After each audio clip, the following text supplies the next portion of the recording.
Now, this is a patis. My favorite. This is a fish tack. Yung sikreto ng pangpaasim, Yes. just sampalok or do you use a trick as well to make it sobrang maasim? No, it's just sampalok. You know what you have to do is, you boil the sampalok, then don't mash while boiling. Once you finish, then you have to mash. Then you definitely, automatically, you have to strain. Ah, okay. Yan palang sikreto. Yan ang sikreto. Oo. Kasi pagkasama yung balat, mapakla. Alright? So this one, how did you call in your country this one? Yes. Are you from what country? My dad is English, but my mom is Filipina. My father is the one who came from England. England. Oh, which part from England? I have been in England. I was in Waterloo. Oh, okay. Yeah, I working there from Waterloo and in the Trafalgar, you know, Oh, yeah. the big horse there. From Trafalgar The Square? Trafalgar Square, like that, right? Yeah. I have been there, guys, you know.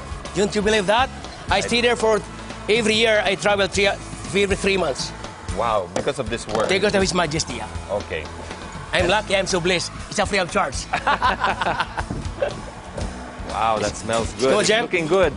Yeah. You want me to do anything while you're there? Yeah. Can I help you? It doesn't seem to take so long before it's Yeah. cooked. How long is the cooking time approximately? Approximately, this one is only 15 minutes to 20 minutes. The crabs. So you don't need, it doesn't get better the longer you simmer it. No. So you just need to boil Yeah. it just enough for the ingredients to soften. Yes. So yung sitaw needs to sitaw, soften. yeah. Okay. Is it like kangkong? Or Yeah. Did you have already experienced how to eat kangkong? adobong kangkong? You love For that? me, that's the best, adobong kangkong. Wow. Yeah. So, your wife is a Filipina? No, she's from New Zealand. She's New from Zealand. But she has a Filipino palate na. She enjoys to cook sinigang. Talaga? Yeah, adobo. Wow. We don't eat any Western food at home. It's very rare. Wow, that's It's good. It's all native. Nice to food. hear that, huh? Yeah, Because we're inspired by your show. wow, thank you, huh? You know why? Some of the Filipino, they have experience already abroad. When they come back, they love to say, "Oh, I love mariscos," but normally that is only sinigang. Okay. Now I want you to try this one, James, if you don't mind. Oh, it's hot. You Wow. need more salt? No, but No. maybe a little more patis. Okay, now it's already done. Luto na po ang ating sinigang na alimango. Kanina may biglang kumatok. Akala ko nga nakita ko ang sarili ko. Pagbukas ko ng pinto, si James pala, ng Oplan hatid ang nasa pinto. Ito ang pinagluto ko ng masarap siya ngayon, di ba? Itong sinigang na alimango.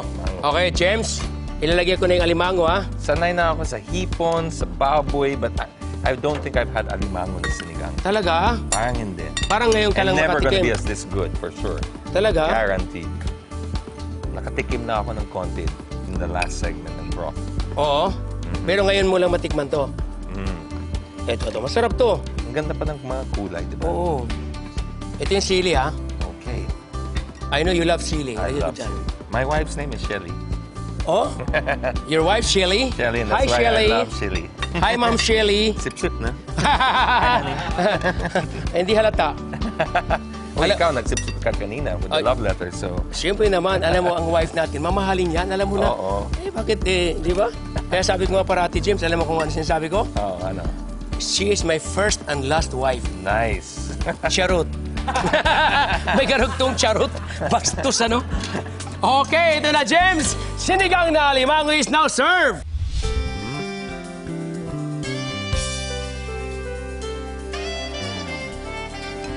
James, bon appetito. Hungry pa naman. Talaga? Oo. Mamaya na rin yung kanin.